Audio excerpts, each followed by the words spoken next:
Hello everyone, this is Neha Gupta. Welcome to Mehra classes. तो आज है हमारा रिंग थ्योरी का लेक्चर नंबर 1। तो सबसे पहले मैं आपको बताना चाहती हूँ कि हमारा यूनिट 8 कॉम्प्लेक्स एनालिसिस कंप्लीट हो चुकी है। और अभी हमारा यूनिट 5 एब्स्ट्रैक्ट अलजेब्रा, जिसमें से हमने सेट थ्योरी कंप्लीट करवा दी है। देखिए, सेट थ्योरी के बहुत सारे क्वेश्चन असिस्टेंट प्रोफेसर में आते हैं जो हम बेसिकली नेट या सेट में नहीं पढ़ते, तो जो वो मैंने यहाँ पढ़ाया है। तो आप जाके हमारा ऐप डाउनलोड कर सकते हैं, मेहरा क्लासेस, और वहां देख सकते हैं कि सेट थ्योरी की क्लासेस भी है। सिर्फ उसको ही नजर में रखते जो असिस्टेंट प्रोफेसर एग्जाम में आता है। और ग्रुप थ्योरी की क्लासेस कंप्लीट हो चुकी है।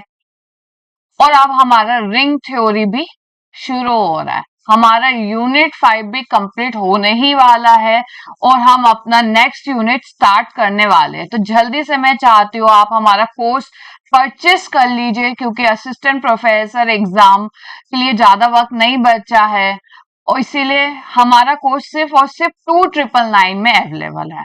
आप हमारा मेहरा क्लासेस ऐप डाउनलोड कीजिए, हमारे डेमो लेक्चर्स देखिए, और अगर आपको पसंद आए तो आप परचेस कीजिए। और कोई भी क्वेरी हो तो आप इस फोन नंबर को से कांटेक्ट कर सकते हैं। तो चलिए स्टार्ट करते हैं रिंग थ्योरी में आज हम पढ़ेंगे रिंग क्या होता है, सब रिंग क्या होता है, इंटीग्रल डोमेन क्या है, फील्ड क्या है, और सब फील्ड क्या है। तो जो डेफिनेशंस और जितने भी पॉसिबल एग्जांपल्स जो पूछे जा सकते एग्जाम में, सारे मैं आपके लिए लेकर आई हूँ आज। तो स्टार्ट करते हैं रिंग थ्योरी का लेक्चर नंबर 1। अच्छा, रिंग थ्योरी क्या है?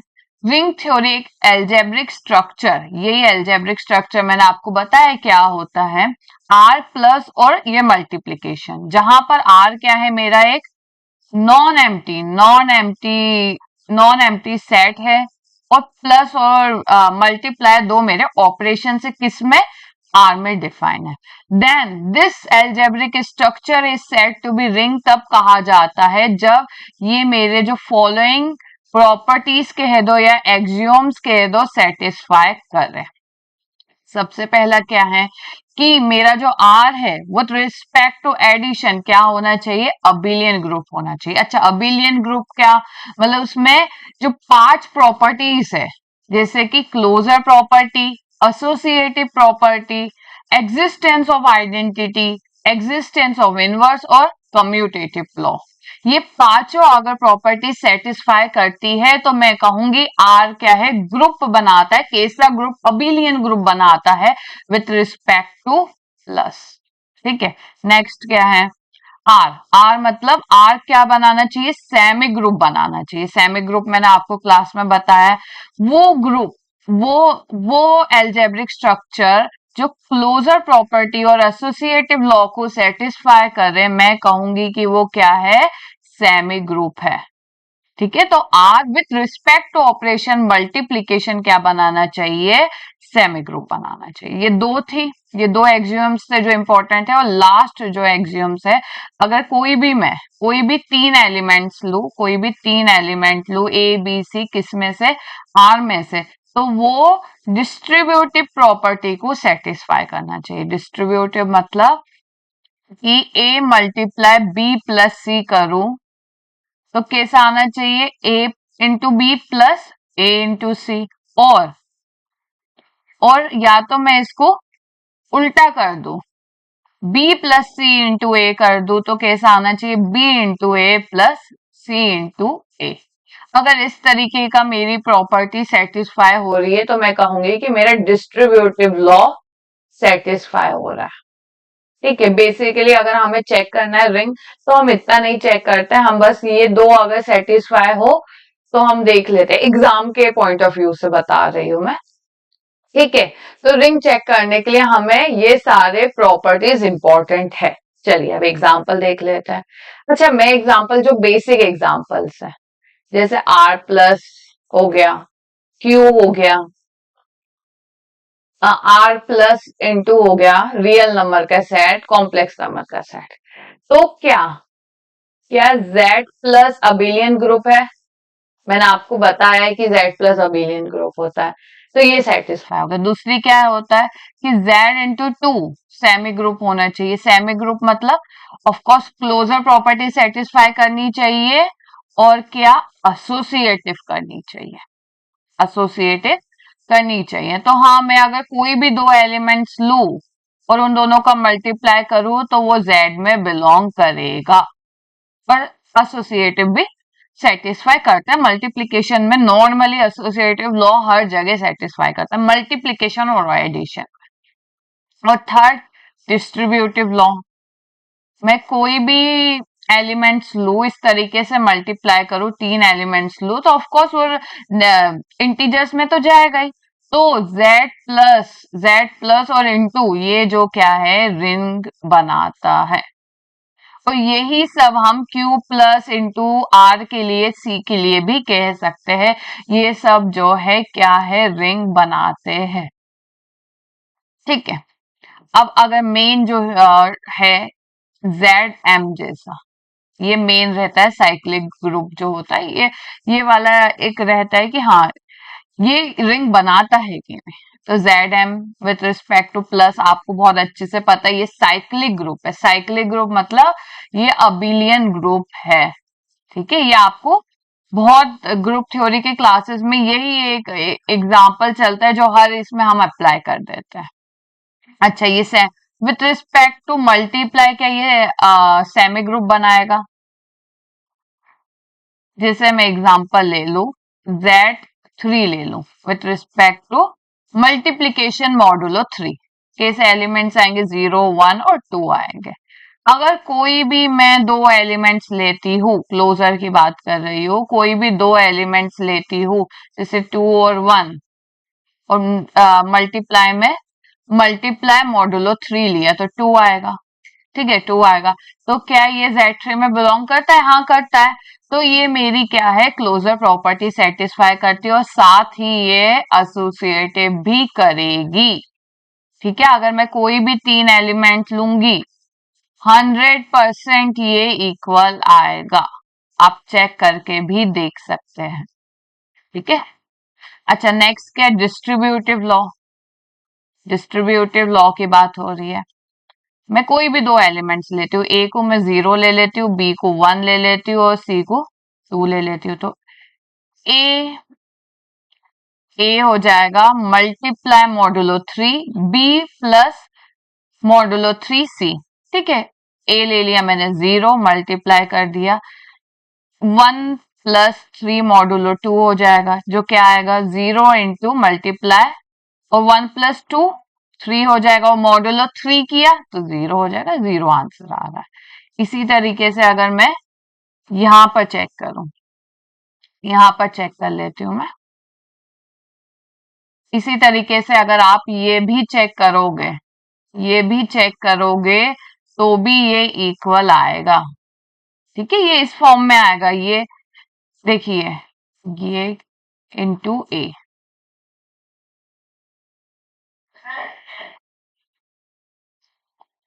मल्टीप्लाई 3 मॉडुलो ए, इसके इक्वल आएगा बी मल्टीप्लाई 3 मॉडुलो ए प्लस सी मल्टीप्लाई 3 मॉडुलो ए, ये प्लस मॉडुलो, ये 0 आ रहा है। अब दूसरी इसमें एक प्रॉपर्टी चेक करनी रहती है कि A multiply modulo 3 plus A multiply modulo, ये प्लस मॉडुलो 3 है सी।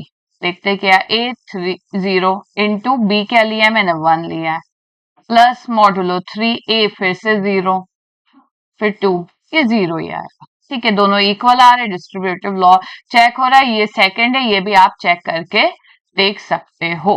ठीक है, तो मैं कहूंगी कि ZM plus M plus modulo M multiply modulo M मेरा क्या बनाता है, रिंग बनाता है। ठीक है, तो यही मैंने यहाँ पर भी लिखा हुआ है और ये यहाँ पर लिखा हुआ है। अच्छा, MZ कैसा होता है? MZ कैसा होता है? MZ जो है मेरा, सॉरी, MZ कैसा होता है? जैसे 2z ले लिया तो कैसे आएगा, z में हम क्या करते हैं, पूरे सेट में हम 2 का मल्टीप्लाई करते हैं, जैसे 0 2 4 6, ये भी एक क्या है मेरा ग्रुप बनाता है, आपको पता ही है। ये सॉरी -4 हो जाएगा, -4, ये एक ग्रुप बनाता है और ये ग्रुप बनाता ही है, साथ ही साथ में ये बनाता है रिंग, रिंग भी ये बनाता है, देखिए विथ रिस्पेक्ट टू, प्लस ये अबिलियन ग्रुप बनाता है, और विथ रिस्पेक्ट टू मल्टीप्लाई ये क्या है मेरा सेमी ग्रुप बनाता है, और डिस्ट्रीब्यूटिव लॉ भी सेटिस्फाई करता है। ठीक है, एमजेड किस तरीके का होता है मैंने आपको बता चुका है, और ये रिंग बनाता है। अच्छा, जेड आयोटा, ये मोस्टली लोगों को क्वेश्चन होता है, जेड आयोटा होता क्या है, जेड आयोटा होता क्या है, इसे हम कहते हैं गॉसियन रिंग। ठीक है, एग्जाम में आ सकते हैं कि गॉसियन रिंग क्या, गॉसियन रिंग है, यहीं पर ही आ रहा है रिंग बनाता है कि नहीं, ये ऐसे लिख के तो नहीं आए शायद, पर ये जेड आयोटा रिंग बनाता है कि नहीं ये पूछा जा सकता है। तो इसके एलिमेंट्स इस तरीके के होते हैं, ए प्लस आयोटा बी, जहां पर ए और बी किस में बिलोंग करते हैं, जेड में बिलोंग करते हैं। जेड जेड इंटीजर जैसा ही होता है, बस उसमें क्या है आयोटा भी शामिल हो जाता है। तो ये 100% आप तीनों प्रॉपर्टीज चेक करेंगे तो ये रिंग बनाता है। ठीक है, अब अबिलियन आपको क्या देखना है, Z with respect two plus क्या बना है, अबिलियन ग्रुप बना है, विथ रिस्पेक्ट टू मल्टीप्लाई ये क्या बनाएगा, ये बनाएगा हमारा सेमी ग्रुप, और डिस्ट्रीब्यूटिव लॉ भी ये सेटिस्फाई करेगा। ठीक है, चलिए अब आ जाता है set of all the matrices. क्या ये रिंग बनाता है, कोई भी मैं मैट्राइसेस लू, कोई भी मैं मैट्राइसेस लू, जैसे 2x2 ऑर्डर की ले ली, 2x2 ऑर्डर की ले ली, जहां पर ए बी सी डी इस तरीके का है, जहां पर ये सारे एलिमेंट से कहां से आ रहे, आर से आ रहे, आर कुछ भी हो सकता है। ठीक है, जेड ले लो, क्यू ले लो, आर ले लो, कुछ भी ले लो। ठीक है, ये आर एक सिंपलेस्ट जनरल फॉर्म है। तो क्या ये सेमी ग्रुप बनाएगा with respect two plus, sorry abelian group बनाएगा। तो क्या है, पहली क्लोजर प्रॉपर्टी है, कोई भी मैं दो एलिमेंट्स लू उनका एडिशन करो तो ऑफ कोर्स वो मैट्राइसिस में तो हो गए, बिलोंग ही करेगा। फिर आ जाता है एसोसिएटिव, कोई भी मैं मैट्राइसिस को पहले इधर प्लस करूं या पहले इधर प्लस करूं तो 100% प्लस का है, कोई दिक्कत ही नहीं। मैट्राइसिस कोई भी 3 मैट्राइसिस लो, पहले पहले 2 मैट्राइस को प्लस करो, फिर इसको इससे करो, या पहले बात की 2 को करो और फिर इसको इससे करो, आंसर हमेशा ही सेम आएगा। अब थर्ड हो जाता है क्या, आइडेंटिटी। आइडेंटिटी ऑफ मैट्राइसिस क्या होता है बताया मैंने, 1 0 0 1। ठीक है, सॉरी 1 0 तो वो होता है 0 0 0। कोई भी मैट्राइसिस को मैं नल मैट्राइसिस से प्लस करूंगी तो 100% वापस मुझे वही रिजल्ट आएगा। ठीक है, कोई भी मैट्राइसिस को मैं नल मैट्राइसिस से प्लस करूंगी तो 100% वो आएगा रिजल्ट। और फोर्थ क्या है मेरा, फोर्थ क्या है, फोर्थ है मेरा इनवर्स। ठीक है, कोई भी मैट्राइस ए ले ली, ए मैट्राइस ले ली और उसमें मुझे माइनस ए मैट्राइसेस से प्लस कर दिया तो मुझे 0 नल मैट्राइस मिल जाएगी। जैसे ए है और मुझे क्या लेना है, मुझे बस उसका माइनस बी माइनस सी माइनस डी लेना है तो मुझे नल मिल जाएगी। तो ऑफ कोर्स ये माइनस ए माइनस बी माइनस सी माइनस डी ये भी तो बिलोंग करता है ना, ये भी कोई भी आर में लूंगी, जैसे जेड ले लिया सबसे बेसिक, तो ऑफ कोर्स उसमें माइनस ए माइनस बी माइनस सी माइनस डी जैसे भी एलिमेंट्स होंगे। तो इनवर्स भी एग्जिस्ट करता है, तो ये क्या है, अबिलियन ग्रुप बनाती है, अबिलियन ग्रुप बनाती है। उसी तरीके से अगर दूसरी जो मैं चीज देखूंगी वो क्या है, मेरा मैट्राइसिस का जो है वो विथ रिस्पेक्ट टू मल्टीप्लीकेशन क्या बनाना चाहिए, सेमी ग्रुप बनाना चाहिए। तो वही क्लोजर प्रॉपर्टी, कोई भी मैं दो मैट्राइसेस को लू, कोई भी दो मैट्राइसेस को लू ए और बी, वो 100% इसमें बिलोंग करेगी। ठीक है, इसमें बिलोंग करेगा, कोई दिक्कत नहीं है, और एसोसिएटिव भी फुलफिल हो जाएगा। ठीक है, पहले मैं इन दोनों को मल्टीप्लाई करूं या मैं इन दोनों को मल्टीप्लाई करूं, कोई दिक्कत की बात नहीं है। ठीक है, और डिस्ट्रीब्यूटिव, डिस्ट्रीब्यूटिव भी लॉ आप देख सकते हैं, चेक करके देख सकते हैं, वो सेटिस्फाई करेगा। ठीक है, ये था set of all the mapping, वो सारी मैपिंग, कंटिन्यूअस मैपिंग जो क्या है क्लोज इंटरवल 0 1 से लेकर क्लोज इंटरवल 0 1 में जा रही है, उसका सेट क्या वो रिंग बनाता है? हाँ, वो रिंग बनाता है। ठीक है, वो 100% रिंग बनाता है, क्वेश्चन आ सकता है। और set of all the polynomials with real coefficient, वो सारे पॉलिनोमियल्स जिसका रियल कोफिशिएंट ले लो, इंटीजर ले लो, क्यू ले लो या सी ले लो, सारे कोफिशिएंट वो 100%, इसका सेट देखिए इस तरीके का होता है, वो 100% रिंग बनाता है।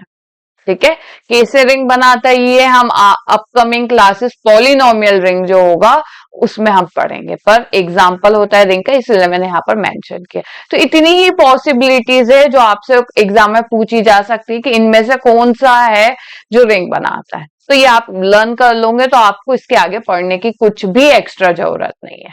ठीक है, चलिए अब एक आ जाता है कि मैं अगर कोई भी दो रिंग को मल्टीप्लाई करूं, ये एक रिंग है और एक ये रिंग है, तो multiplication of two ring is always a ring. कोई भी दो रिंग को मैं मल्टीप्लाई करूंगी तो वो हमेशा ही रिंग बनाएगा। ठीक है, तो मुझे लगता है आपको ये भी बात समझ में आ गई होगी।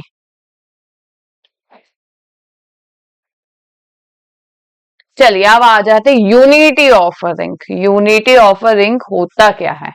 मतलब यूनिटी का मतलब होता है मल्टीप्लीकेटिव आइडेंटिटी। देखो अभी मल्टीप्लीकेटिव में हम रिंग में क्या आप देखते हैं, रिंग में ये देखते हैं कि कोई भी रिंग मल्टीप्लीकेशन में क्या है, सेमी ग्रुप बनाती है। ठीक है, अभी तक हमने ये पढ़ा है, पर एक होता है क्लोजर, एक होता है एसोसिएटिव। थर्ड प्रॉपर्टी होती है मल्टीप्लीकेटिव आइडेंटिटी। तो उसी मल्टीप्लीकेटिव आइडेंटिटी को हम कहते हैं यूनिटी। ठीक है, अब जैसे बात करेंगे Z प्लस Q की, R की, C की, इनका यूनिटी क्या होता है, मतलब मल्टीप्लीकेटिव आइडेंटिटी क्या होता है, 1 होता है। ठीक है, कोई भी एलिमेंट को अगर मैं 1 से मल्टीप्लाई करूंगी तो वापस वही मिलेगा मुझे, तो यूनिटी क्या हो गया इनका, 1 हो गया। ठीक है, ऐसा पूछा जाता है। अच्छा, यूनिटी ऑफ कोई भी मैट्राइसेस की यूनिटी क्या होगी, 1 0 0 1, मतलब आइडेंटिटी मैट्रिक्स होगी। ठीक है, अब जैसे गॉसियन रिंग की क्या यूनिटी होगी, गॉसियन रिंग, इसकी यूनिटी क्या होगी, इसकी भी 1 ही होगी। ठीक है, अगर कोई भी मैं एलिमेंट लू a प्लस आयोटा बी को, उससे मल्टीप्लाई करो तो वापस मुझे यही मिलेगा, कि भी यूनिटी 1 होगी। ठीक है, तो मुझे लगता है यूनिटी होती क्या है, बस एक मल्टीप्लीकेटिव आइडेंटिटी होती है, उससे ज्यादा कुछ भी नहीं।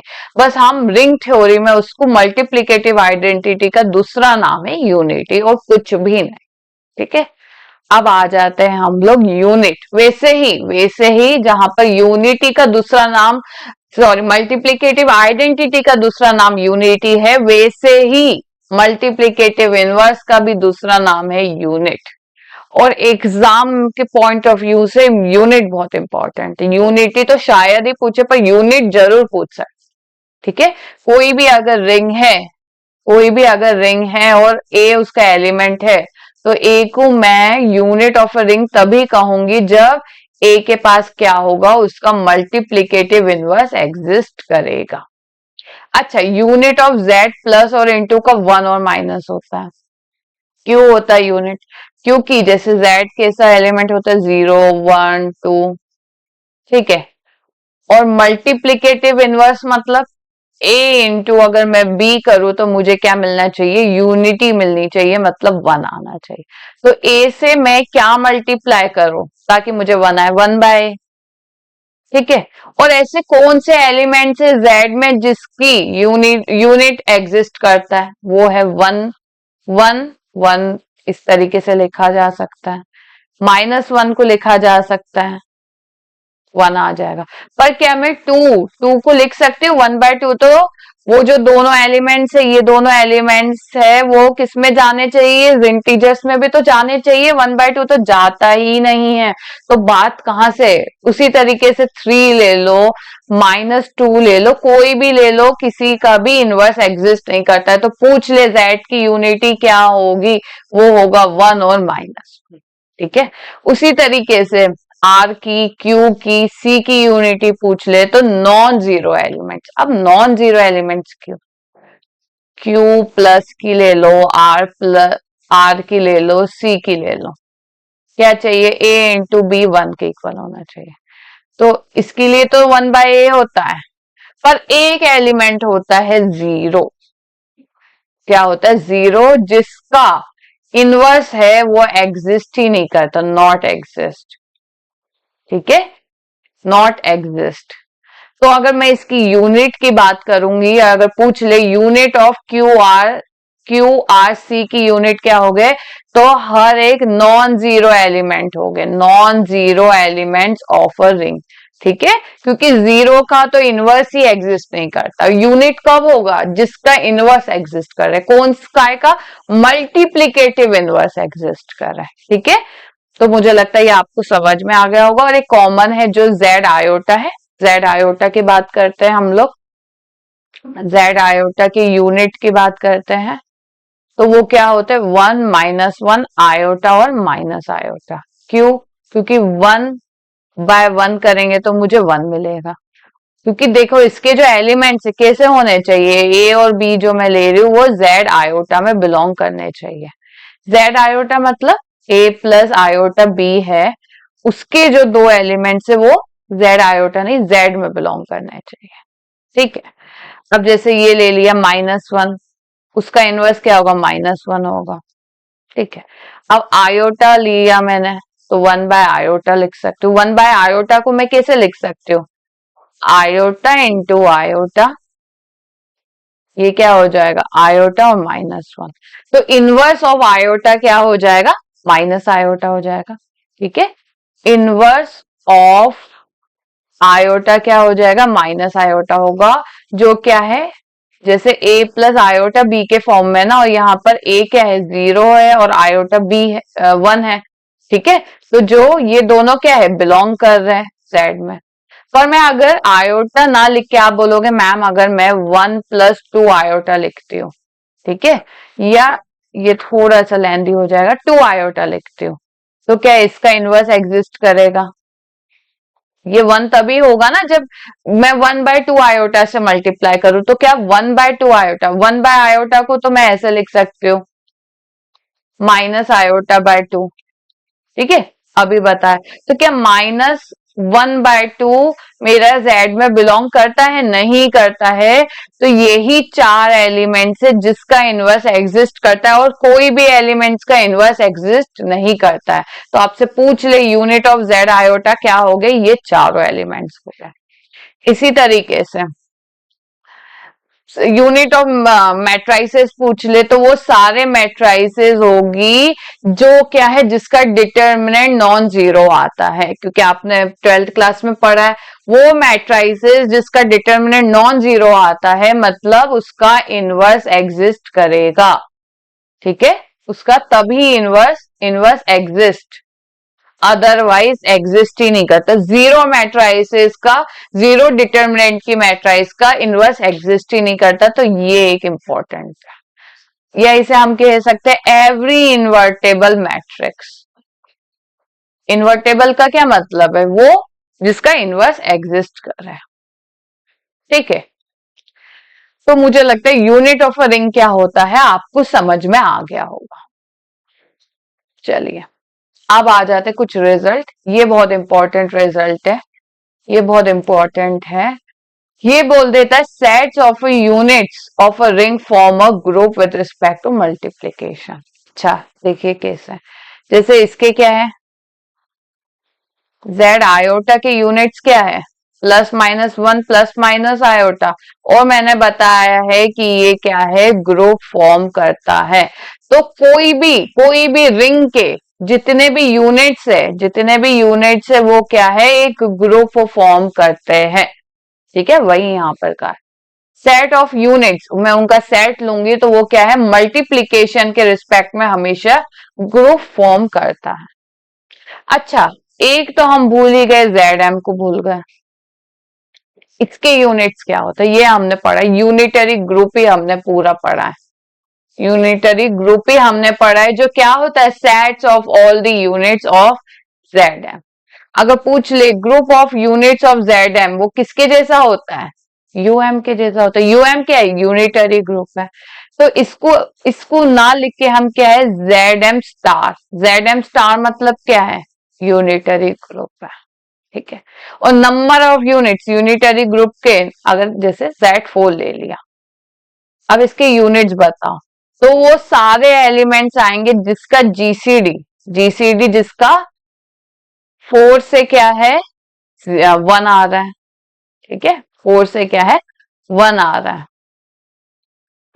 अच्छा चलिए यूनिट्स की बात करते हैं। यूनिट्स ऑफ Z4 क्या आएगी, जिसका जीसीडी 4 से 1 आ रहा है।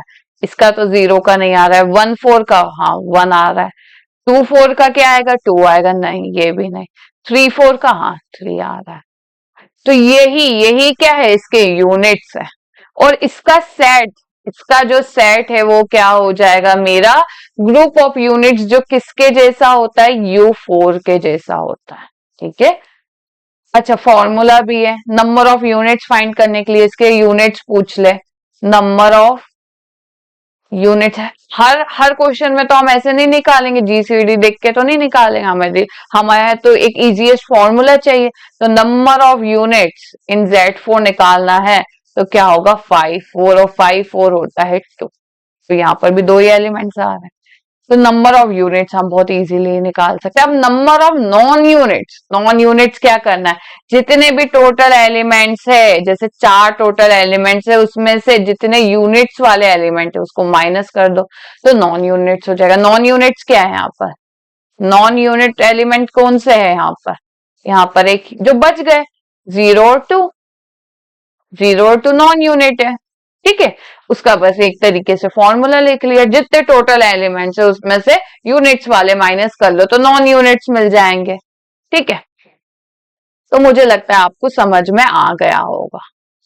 अब आ जाता है इंटीग्रल डोमेन पढ़ने से पहले जो उसका मेन एक जो होता है टॉपिक कह दो, वो होता है जीरो डिवाइजर। क्या होता है जीरो डिवाइजर का मतलब, कोई भी आर एक रिंग है, ठीक है, अ रिंग एलिमेंट, कोई भी उस रिंग का एलिमेंट मैंने ले लिया जो नॉन जीरो एलिमेंट है, बहुत जरूरी है यहाँ पर वर्ड नॉन जीरो एलिमेंट ले लिया, उसको हम कहते हैं zero divisor if there exist an element b not equal to zero. ये भी दूसरा जो एलिमेंट है वो भी नॉन जीरो होना चाहिए, such that either a b equal to zero और b a equal to zero, या तो ए बी जीरो होना चाहिए या तो बी ए इक्वल जीरो होना चाहिए।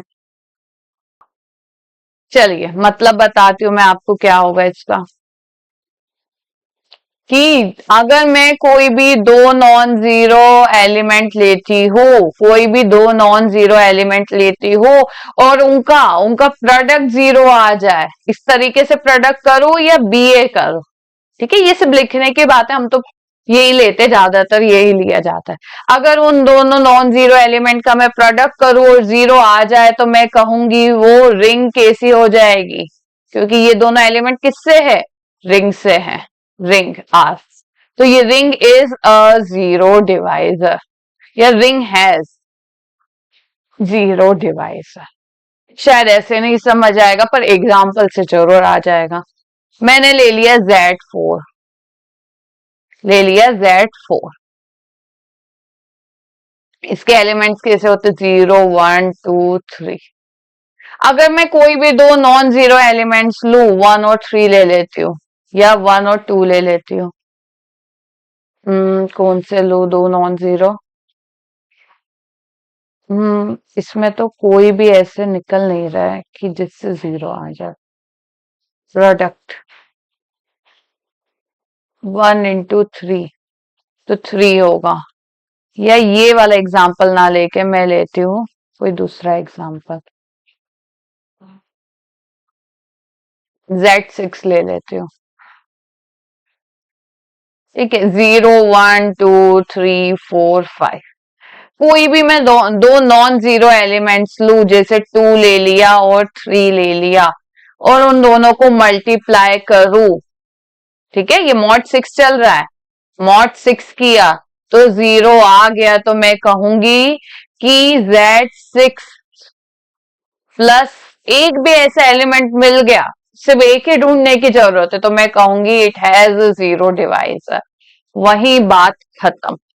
ठीक है, एक और ले लेते हैं, ऐसे नहीं आया समझ में, तो Z7 ले लेते हैं, या 8 ले लेते हैं, चलो 8 ले लेते हैं। इसके कैसे एलिमेंट्स होते हैं, 1 2 3 4 5 6 7, कोई भी दो एलिमेंट्स ले लो, 2 ले लो और 4 ले लो, कोई भी दो नॉन जीरो एलिमेंट्स होने चाहिए, दोनों का मल्टीप्लाई किया, मॉड 8 किया तो 0 आ गया, तो मैं कहूंगी कि Z8 हैज जीरो डिवाइजर। बस इतनी सी डेफिनेशन है, इतनी सी ही डेफिनेशन है। अच्छा, हर हर में तो मैं ऐसे ढूंढते नहीं रहूंगी, इसीलिए इसीलिए उसके उसका भी हमारे पास फॉर्मूला है, नंबर ऑफ जीरो डिवाइजर्स कितने हो गए, कोई भी एक रिंग में नंबर ऑफ जीरो डिवाइजर्स हो गए कितने। अच्छा, जैसे ये तो एक हो गया, ये ना लेके अगर मैं ये ना लेके अगर मैं कोई और ले लेती, जैसे यहाँ पर मैंने ले लिया 2 4 और 3 4 ले लू, देखो देखो एक 3 4 भी मिल रहा है, उन दोनों को मल्टीप्लाई करूंगी तो 12 और 12 मॉड 6 0 आ रहा है। हो गए, एक हो गया, दो हो गया, एक 3 हो गया, और ढूंढते रहोगे तो निकलते जाएंगे।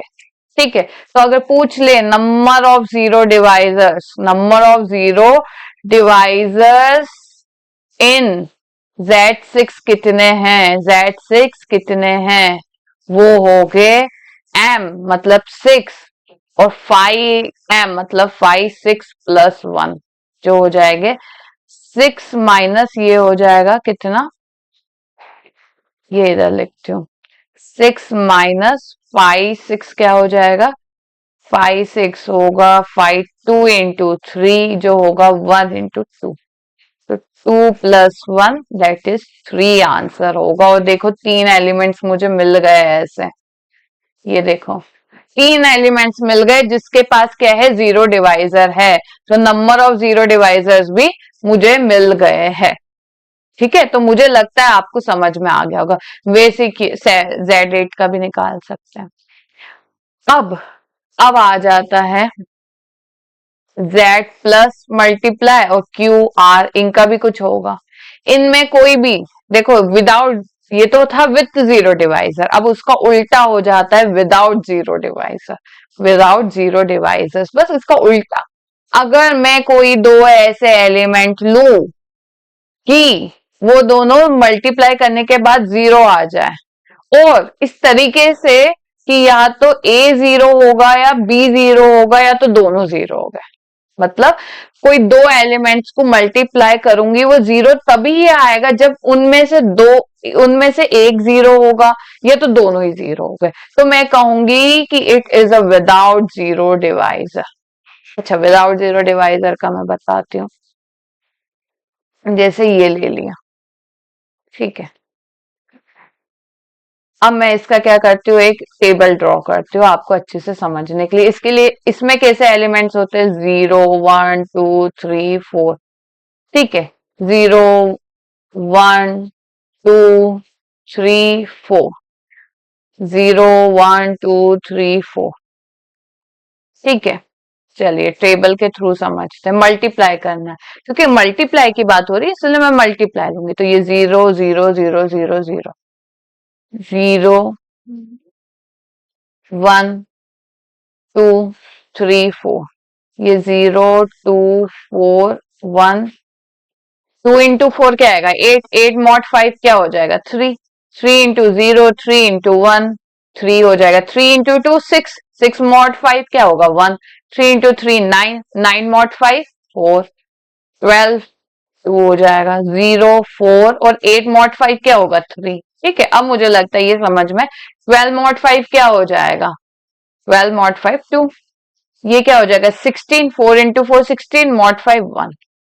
क्या ऐसे कोई भी दो एलिमेंट्स बताओ, कोई भी दो नॉन जीरो में एलिमेंट्स देखो, इसमें पूरी टेबल में देखो, कोई भी दो नॉन जीरो एलिमेंट लू, दोनों का मल्टीप्लाई कर रही हूं यहां पर, कि मुझे जीरो मिल रहा है? देखो कोई भी दो नॉन जीरो एलिमेंट पे जीरो नहीं मिल रहा है। जीरो कब मिल रहा है? जब मैं एक नॉन जीरो एलिमेंट ले रही हूँ और एक जीरो ले रही हूँ, तो जीरो मिल रहा है। या इधर से ये ले रही हूँ और एक दूसरे पेन से बताती हूँ, एक ये ले रही हूँ जीरो और एक नॉन जीरो, तो मिल रहा है। या दोनों ही जीरो लूंगी तो जीरो मिल रहा है। अदरवाइज कोई भी देखो, इसमें कोई भी ये दो नॉन जीरो का ही मल्टीप्लाई हो रहा है ना, इधर से और इधर से, ये सारे नॉन जीरो एलिमेंट्स है। कोई भी दो नॉन जीरो एलिमेंट्स को मल्टीप्लाई करूं तो यहाँ पर जीरो नहीं मिल रहा है, तो मैं कहूंगी Z5 is without zero divisor. इसमें कोई भी जीरो डिवाइजर नहीं है। ठीक है, क्योंकि मुझे ऐसा कोई एलिमेंट ही नहीं मिल रहा है ना जो दो दो नॉन जीरो और मल्टीप्लाई करूं तो जीरो मिल जाए। इसका भी नंबर ऑफ जीरो डिवाइजर्स निकालने का फॉर्मूला है। क्या है Z5 में? m-5m+1। m क्या है? 5। 5 5 क्या हो जाएगा? 5 माइनस ये 4 हो जाता है। 4+1, 0। देखो कोई एलिमेंट्स ही नहीं है जिसका जीरो डिवाइजर एग्जिस्ट करेगा। ठीक है, तो मुझे लगता है आपको विदाउट जीरो डिवाइजर क्या होता है, विथ जीरो डिवाइजर क्या होता है, समझ में आ गया होगा। अब देखो Z के एलिमेंट्स ले लो। Z सेट है। अच्छा बता दो, ये सेट में मुझे कोई ऐसे नॉन जीरो एलिमेंट्स बता दो जिसका मैं मल्टीप्लाई करूं और मुझे जीरो मिल जाए। ऐसा कोई भी नहीं होगा, जीरो के अलावा तो और कोई होगा ही नहीं जिसका मैं मल्टीप्लाई करूं तो मुझे जीरो मिल जाए। तो Z ले लो, Q ले लो, Q ले लो, R ले लो या C ले लो, ये सारे के सारे केस है विदाउट जीरो डिवाइजर है, विदाउट जीरो डिवाइजर। पर यहाँ पर मैट्राइसिस में चीज थोड़ी बदल जाती है, क्योंकि अगर मैं मैट्राइस लू, एक ले ली मैंने 1 0 0, ठीक है, ये नॉन जीरो है। देखो नॉन जीरो क्यों? क्योंकि यहाँ पर एक नॉन जीरो एलिमेंट एग्जिस्ट कर रहा है। और बी जो है मैंने ले लिया 0 0 0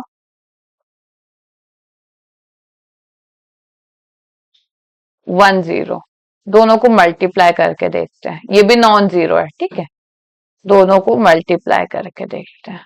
0 1 0 0, ये गया और ये गया, ये इधर गया, जीरो। 0 से 0, 0 से 0, 0।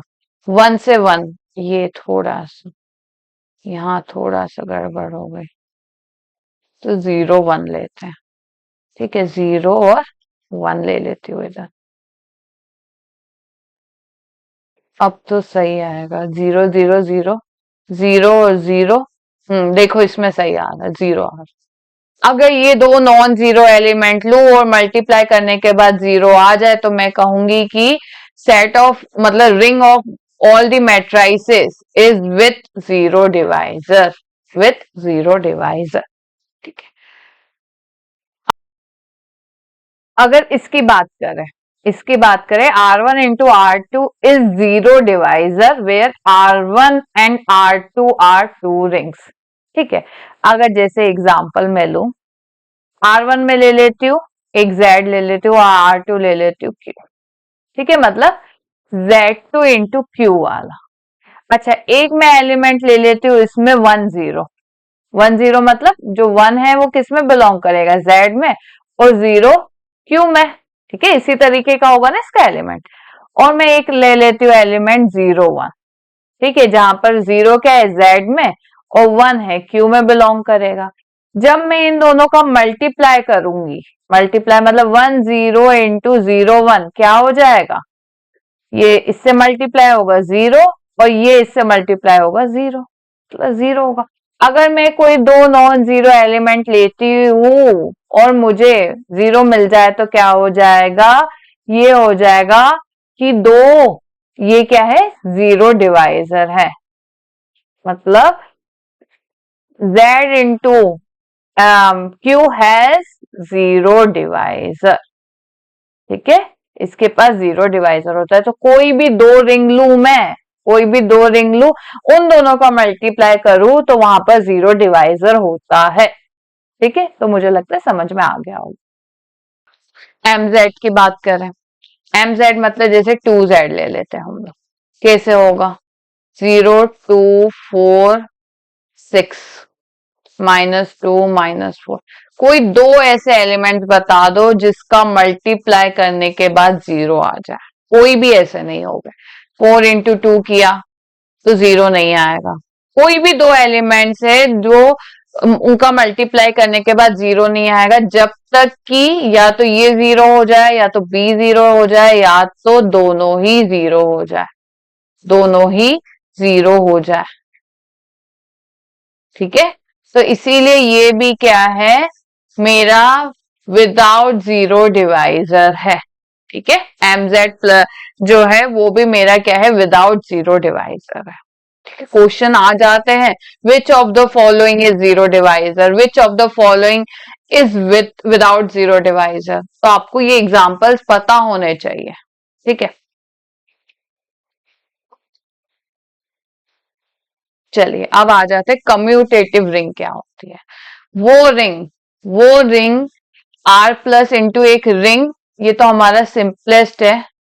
वो रिंग जो ए बी इंटू बी है, जो हम पहले से ही पढ़ते आ रहे, कोई भी दो एलिमेंट्स लू मैं रिंग के और उनको ए बी इंटू बी, ए और इंटू बी करूं या बी इंटू ए करूं, हमेशा इक्वल आ जाए, तो मैं रिंग को क्या कह दूंगी, कम्यूटेटिव रिंग कह दूंगी।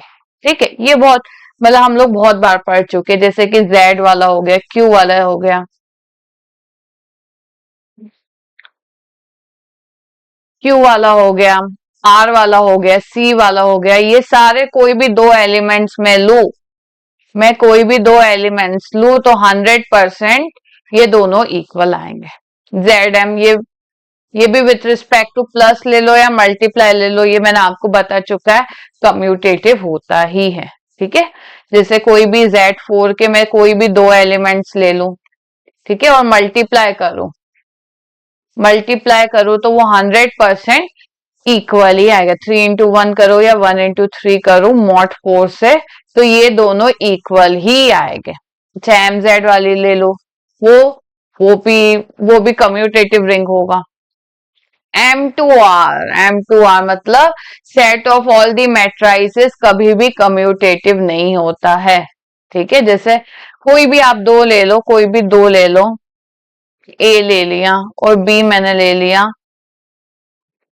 एफ, तो अगर मैं ए इंटू बी करूंगी तो कभी भी वो बी इंटू ए के इक्वल नहीं आता है। वैसे भी पता है आपको, कभी भी मैट्राइसिस कम्यूट नहीं करती है विथ रिस्पेक्ट टू मल्टीप्लीकेशन, तो ये कम्यूटेटिव रिंग नहीं होता। ठीक है, अब आ जाते, कम्यूटेटिव रिंग तो है पर उसकी यूनिटी मतलब क्या, मल्टीप्लीकेटिव आइडेंटिटी भी एग्जिस्ट करनी चाहिए। मतलब वो रिंग R प्लस वो ring is said to be commutative ring with unity if R satisfy the following properties.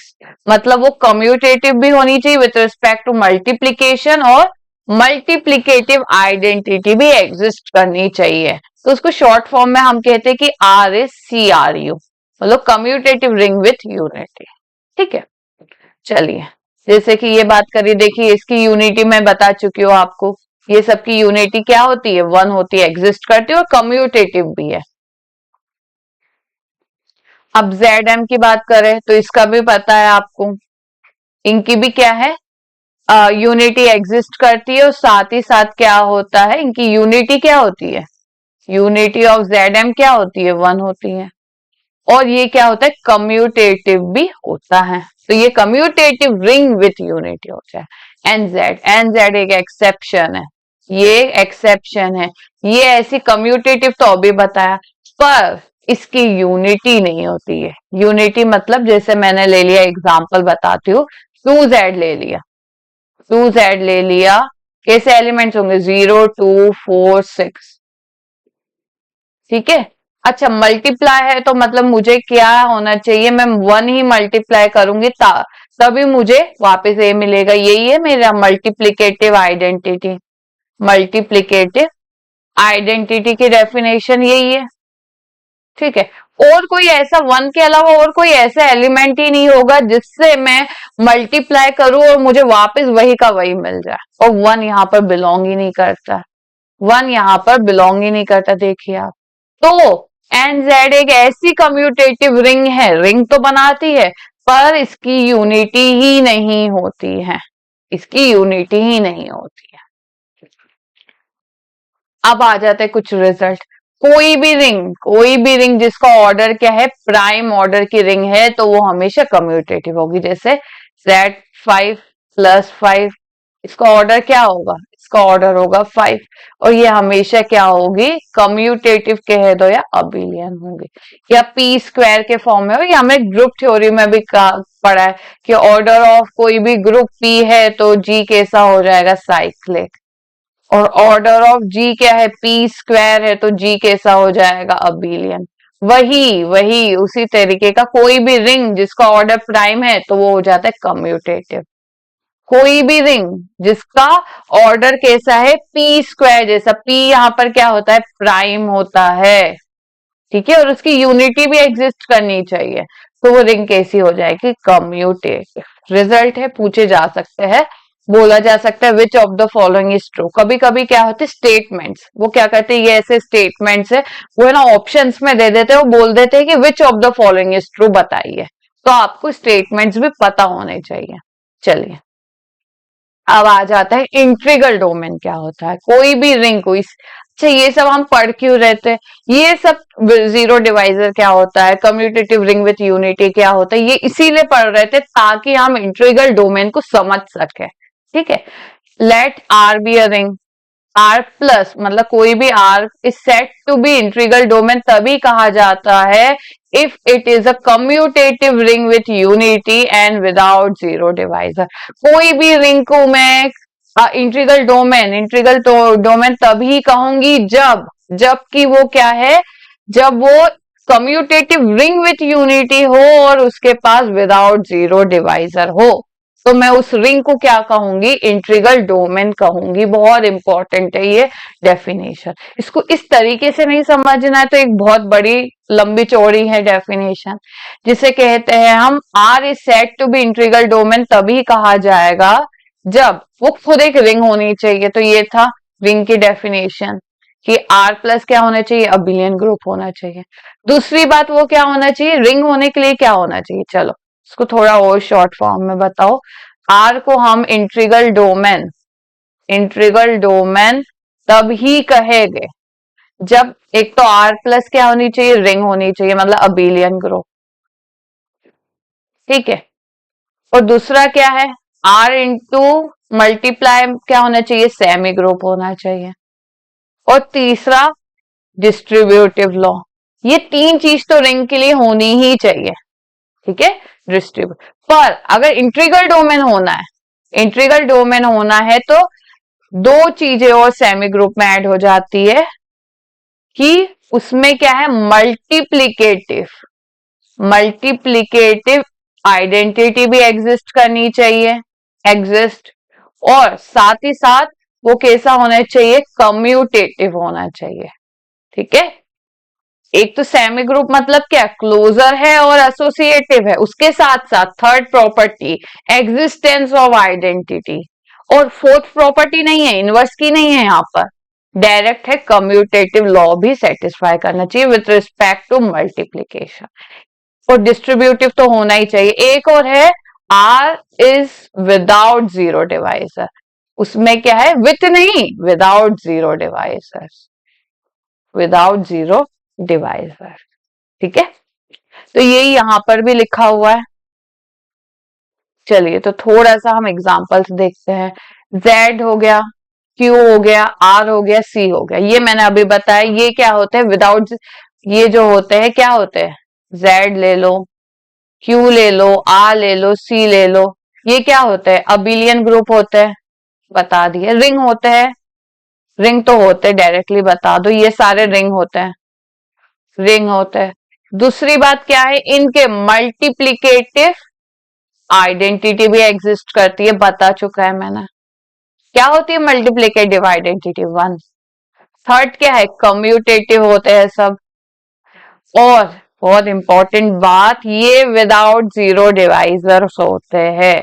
तो ये सारी प्रॉपर्टीज जब मेरी सेटिस्फाई कर ही रही है तो मैं क्या कहूंगी कि ये है इंटीग्रल डोमेन। ये क्या है, इंटीग्रल डोमेन।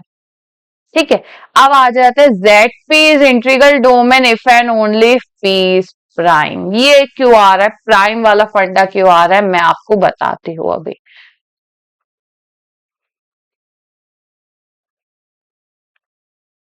देखिए अभी मैंने बताया विथ, ये प्राइम वाला फंडा इसीलिए आ रहा है विथ जीरो डिवाइजर और विदाउट जीरो डिवाइजर के वजह से। देखो अगर अगर मेरा जो ZP है वो अगर 6 मतलब P प्राइम नहीं है तो देखो वो क्या हो रहा है, विथ जीरो डिवाइजर हो रहा है।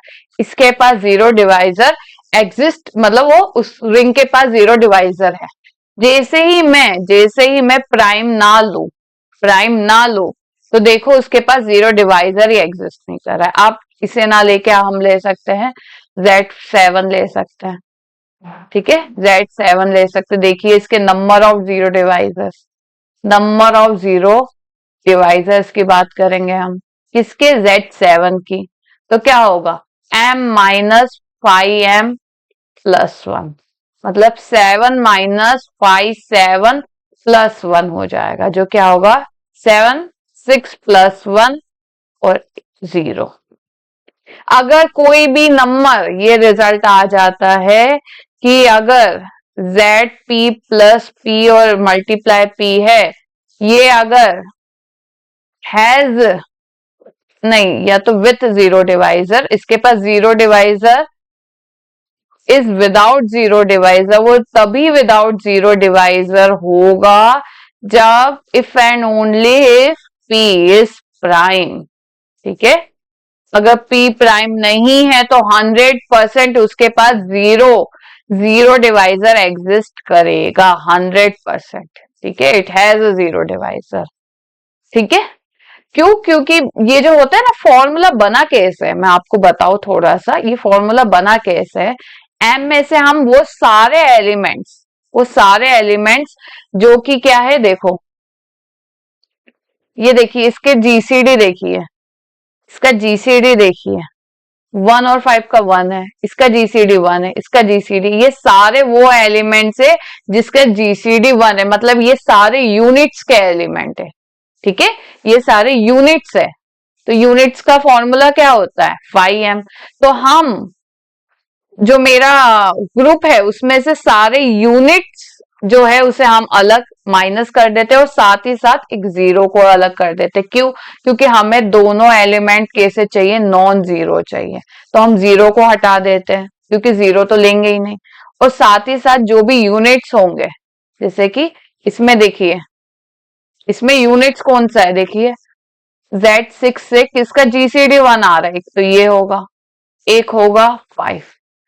देखिए ये दोनों एलिमेंट्स को छोड़ के ही जो 3 एलिमेंट्स निकल रहे जिसका जीरो डिवाइजर एग्जिस्ट कर रहा है वो नॉन यूनिट्स एलिमेंट है।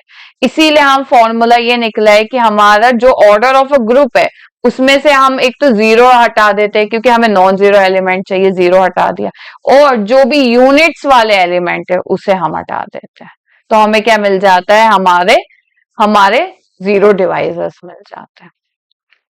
ठीक है,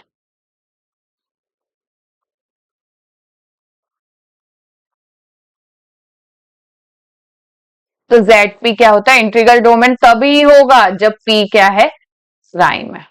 अच्छा, दो रिंग को मल्टीप्लाई करने के बाद जीरो इंटीग्रल डोमेन क्यों नहीं होता है, MZ इंटीग्रल डोमेन क्यों नहीं होता है, M2R इंटीग्रल डोमेन क्यों नहीं होता है, क्योंकि ये तो कम्यूटेटिव ही नहीं होता है। कम्यूटेटिव नहीं होगा तो हम उसके आगे की बात ही नहीं कर सकते, नॉट कम्यूटेटिव, अभी बताया मैंने आपको, तो इसलिए इंटीग्रल डोमेन नहीं होगा।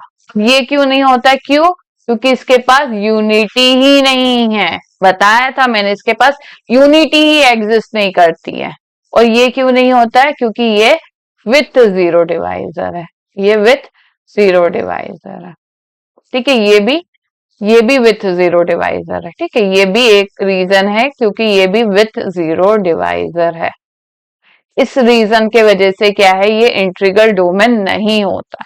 तो ये भी आपको पता होना चाहिए कि कौन सा रिंग है जो इंटीग्रल डोमेन होता है और कौन सा नहीं होता है। अब आ जाते स्क्यू फील्ड में। स्क्यू फील्ड क्या होता है? या डिवीजन रिंग कह दो। कोई भी रिंग को हम स्क्यू फील्ड या डिवीजन रिंग तभी कहते हैं जब every non-zero element has a multiplicative inverse। वो रिंग वो रिंग वो रिंग जो कि क्या है, अबिलियन ग्रुप तो बना ही रही है विद रिस्पेक्ट टू प्लस, साथ ही साथ मल्टीप्लाई में क्या है, ग्रुप भी बना रही है। ठीक है, कोई भी रिंग को मैं अगर, ये होना चाहिए CRU होना चाहिए, CRU नहीं, ring then has a multiplicative inverse. तो कोई भी रिंग को रिंग विथ यूनिटी होना चाहिए, इसमें यूनिटी भी ऐड कर दो आप, रिंग विथ यूनिटी। यहाँ नहीं तो यहाँ क्या, रिंग विथ यूनिटी भी आप ऐड कर दीजिएगा यहाँ पर, विथ यूनिटी। ठीक है, यहाँ पर ठीक है, वो रिंग विथ यूनिटी जिसका जिसका क्या हो, जिसका मल्टीप्लिकेटिव इनवर्स भी एग्जिस्ट करे। अच्छा, रिंग थी तो अबिलियन ग्रुप था ही, और दूसरा क्या था, R into multiply semi group बना रहा था, और तीसरा क्या था मेरा, वो क्या बना रहा था, वो डिस्ट्रीब्यूटिव था, लॉ सेटिस्फाई कर रहा था। साथ ही साथ यहाँ पर क्या आ गया, वो रिंग जिसमें एक क्या थर्ड प्रॉपर्टी क्या है, आइडेंटिटी भी एग्जिस्ट कर रही हो और उसका क्या है, इनवर्स भी एग्जिस्ट कर रहा हो। तो वो रिंग को मैं क्या कहूंगी, डिवीजन फील्ड या सॉरी स्क्यू फील्ड या डिवीजन रिंग। जैसे examples, Q plus R plus C plus, ये सब क्या होता है, डिवीजन रिंग होता है। अच्छा, Z क्यों नहीं होता, Z Z plus into Q, क्योंकि इसका यूनिट ही, मतलब मल्टीप्लीकेटिव, हर एक एलिमेंट का मल्टीप्लीकेटिव इनवर्स ही एग्जिस्ट नहीं करता, मल्टीप्लीकेटिव इनवर्स ही एग्जिस्ट नहीं करता, इनवर्स डज नॉट एग्जिस्ट। तो ये डिवीजन रिंग नहीं होगी, क्योंकि अगर मैं 2 लू तो उसका तो 1/2 होगा, और 1/2 Z में बिलोंग ही नहीं करता। ठीक है, अब MNR is a division ring, और उसमें वो मैट्राइसेस कैसी होती है, वो मैट्राइसेस किस फॉर्म में होती है, वो होती है 2x2 की लू, तो वो matrices AB minus B A के फॉर्म में होती है, जहां पर A और B किससे बिलोंग कर रहा है, R में। तो ये क्या होता है, डिवीजन रिंग होती है, डिवीजन रिंग होती है। स्पेशली आपको ये ध्यान देना है कि इस तरीके की मैट्राइसेस ही डिवीजन रिंग होती है, सारी प्रॉपर्टीज को सेटिस्फाई करेगा। और ये भी डिवीजन रिंग होगी कब, जब P क्या हो, प्राइम हो, P क्या हो, प्राइम हो। ठीक है, तो क्यू पी प्राइम, क्योंकि यहाँ पर इसका भी एक जवाब है कि अगर मेरा प्राइम ना लू मैं, तो आप देखना यहाँ पर हर एक एलिमेंट का इनवर्स नहीं एग्जिस्ट करेगा। आप सारे कोई भी एलिमेंट कर लो, इनका every element does not have multiplicative inverse. ठीक है, मल्टीप्लीकेटिव इनवर्स। ठीक है, 2 का इनवर्स निकालेंगे तो 2 इंटू, प्लस में तो निकाल सकते पर मल्टीप्लाई में निकालेंगे तो हमें थोड़ी सी दिक्कत आ जाएगी। जैसे कि 2 का ही बता दो, 2 मल्टीप्लाई मॉडुलो 6 A हो जाएगा, हमें क्या चाहिए, 1 चाहिए। तो ऐसा कोई आपको एलिमेंट ही नहीं मिलेगा जिससे मैं मल्टीप्लाई करूं 2 को, तो मुझे क्या मिल जाए, A मिल जाए।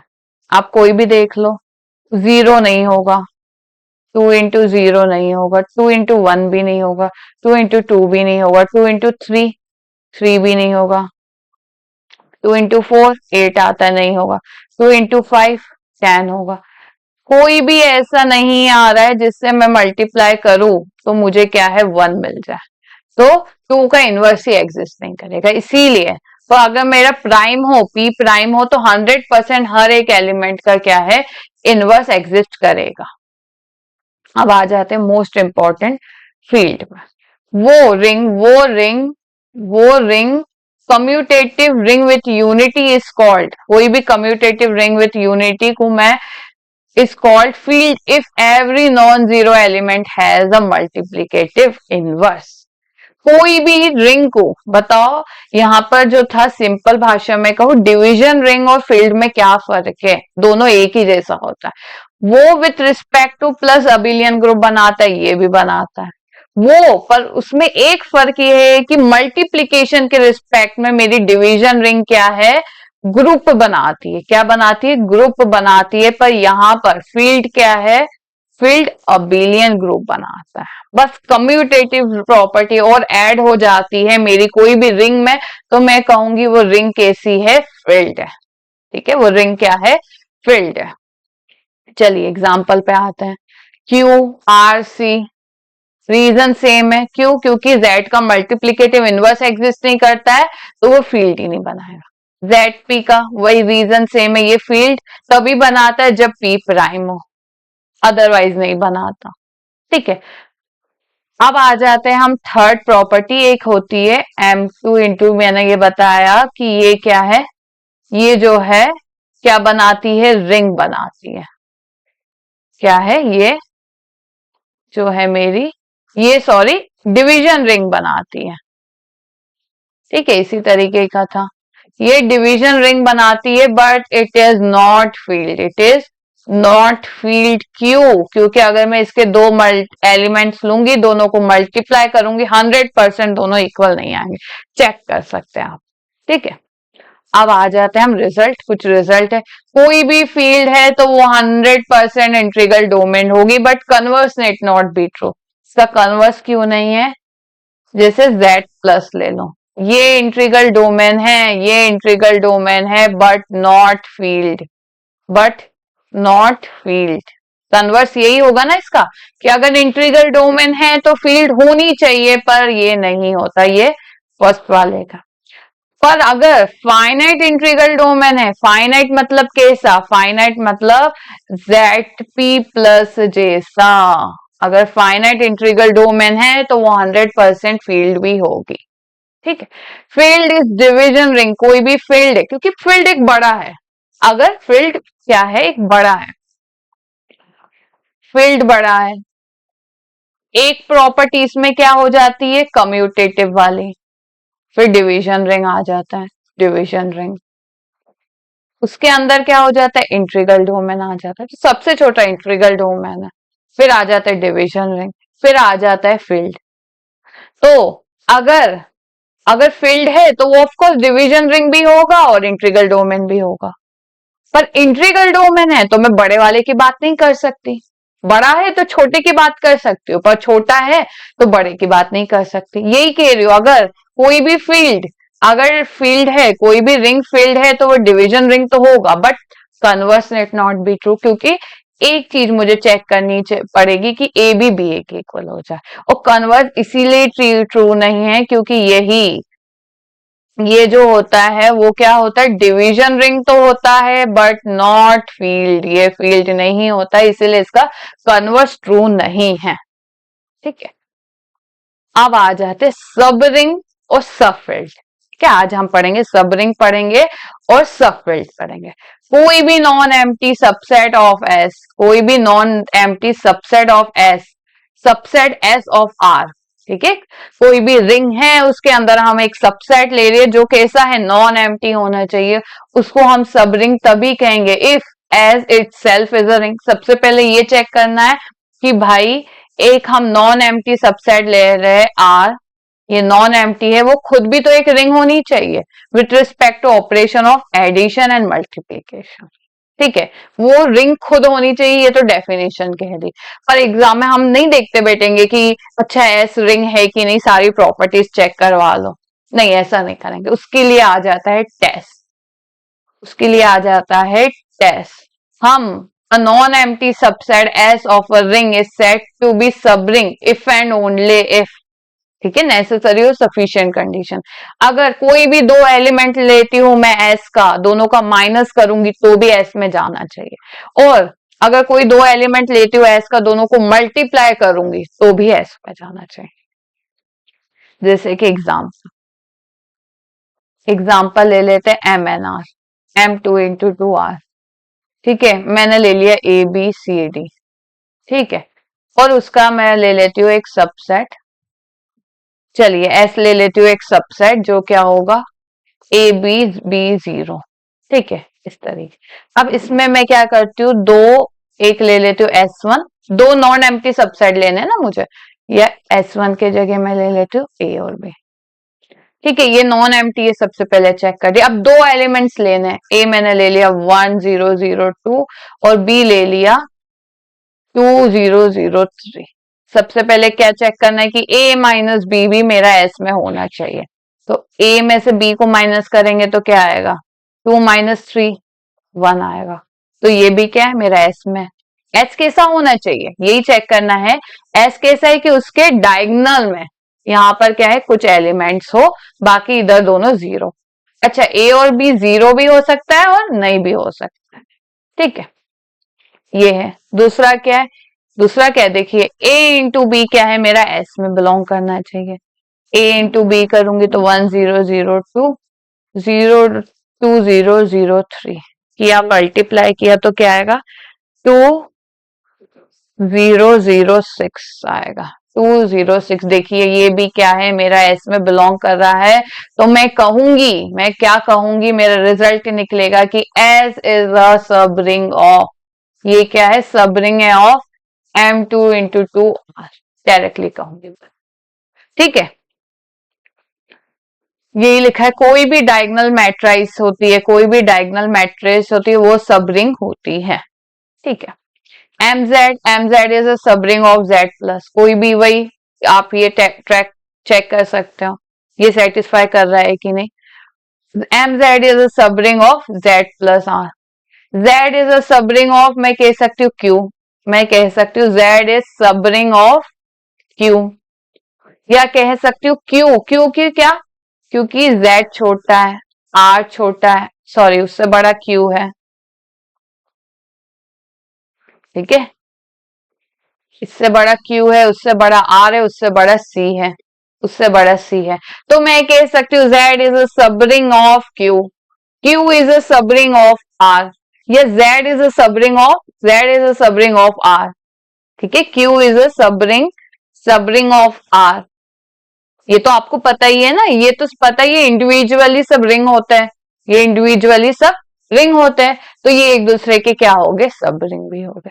अच्छा, Z iota is a sub ring of सी, क्योंकि सी में कैसे एलिमेंट्स होते हैं, इसी तरीके के होते हैं, ए प्लस आयोटा बी, जहां पर ए और बी क्या रिंग आर में बिलोंग करते हैं, और जेड आयोटा कैसा होता है, इसी तरीके का होता है, ए प्लस आयोटा, जहां पर ए और बी किस में बिलोंग करते हैं, जेड में बिलोंग करते हैं, तो मैं कहूंगी कि Z iota is a sub ring of C plus, ठीक है। और डायगोनल मैट्रिक्स कैसे होता है वो भी मैंने आपको बता ही दिया।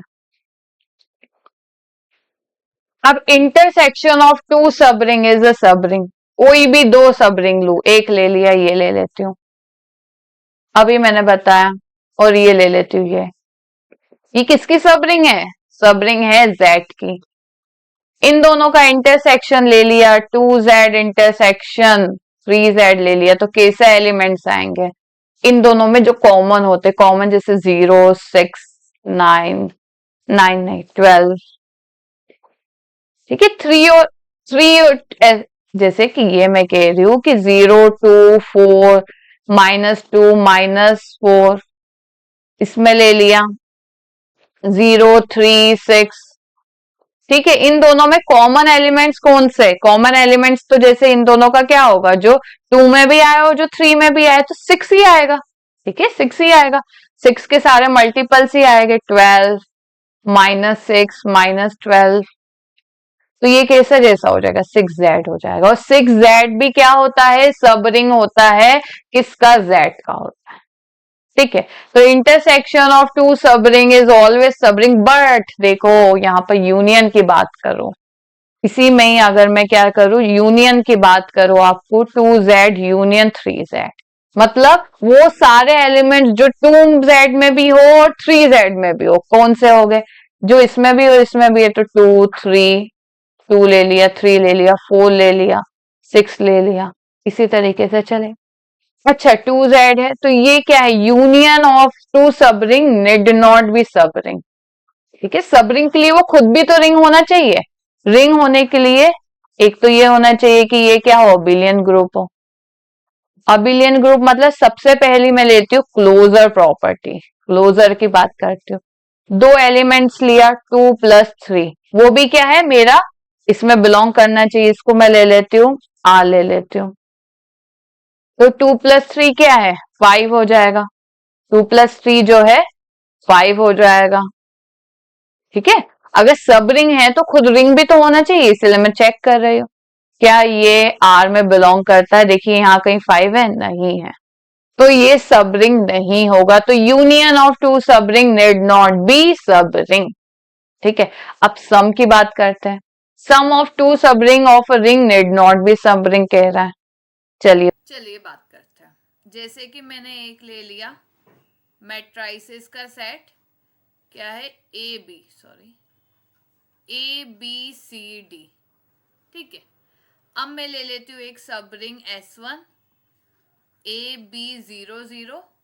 देखना ये एक सब रिंग होती है, मतलब अगर मैं इसके दो एलिमेंट्स लूंगी 1 या A1 B1 0 0, इसको मैं सब रिंग बता देती हूँ पहले, फिर मैं बताती हूँ। माइनस A2 B2 0 0, ये कैसा होगा, A1 minus A2, B1 minus B2, तो ये क्या है, S में S1 में बिलोंग कर रहा है, इसी तरीके का है ना, ऊपर दो नॉन कांस्टेंट होना चाहिए 0। अब ले लो A1 B1 0, मल्टीप्लाई कर दो B2 0 से, तो कैसा होगा A1 A2, ये 0 हो जाएगा, ये 0 ये 0 ये 0, A1 B2 ये 0, ये भी इसमें, तो ये एक सब रिंग होती है। दूसरी सब रिंग ले लेती हूँ इस तरीके की, ए नहीं, क्या लेती हूँ मैं, ले लेती हूँ 0 0 C0। ठीक है, ले लेती हूँ, दो लूंगी 0 0 C1, इन दोनों को दो लेते ना हम, दो एलिमेंट्स लेते उन दोनों को माइनस करते तो वो तो जाएगा, और मल्टीप्लाई करूंगी ना तभी ये इसमें जाएगा, बिलोंग करेगा। ठीक है, S2 में, तो ये दोनों क्या है, सब रिंग है। ये दोनों दो डिफरेंट सब रिंग है, पर इन दोनों का सम जो है AB/C0 हो जाएगा। देखो इन दोनों को ऐड करोगे तो इस तरीके का आएगा, ये सब रिंग नहीं होगा, ये सब रिंग नहीं होगा, इज नॉट सब रिंग। क्यों नहीं होगा बता देती हूँ, चलो। दो एलिमेंट्स ले लिए, एक ले लिया मैंने, एक R1 ले लेती हूँ, A1 B1 C1 0 जैसा, और R2 ले लेती हूँ A2 B2 C2 0 जैसा। अच्छा, इन दोनों को माइनस करूंगी तो ये तो ठीक है, इन दोनों को अगर माइनस करूंगी तो ये तो बिलोंग करेंगे किसमें, S1 प्लस S1 जैसे में, पर इन दोनों को मल्टीप्लाई करके देते, यहाँ बात बिगड़ जाएगी। मल्टीप्लाई करेंगे तो बता देती हूँ, मल्टीप्लाई करके आपको मैं, देखिए A1 A2 B1 C2 plus आएगा C1 A2 0, ये तो 0 होगा, A1 B2 और ये हो जाएगा 0, ये हो जाएगा C1 B2, जो क्या मेरे सब रिंग जैसा है। मेरी जो सम ऑफ टू रिंग है वो कैसा होना चाहिए, यहाँ तीनों जगह नॉन जीरो एलिमेंट, और यहाँ पर 0 होना ही चाहिए, और यहाँ पर ये 0 नहीं है, 0 के इक्वल नहीं है, तो ये क्या होगा, S1 S2 इज नॉट सब रिंग, ये क्या हो जाएगा, ये सब रिंग नहीं होगा।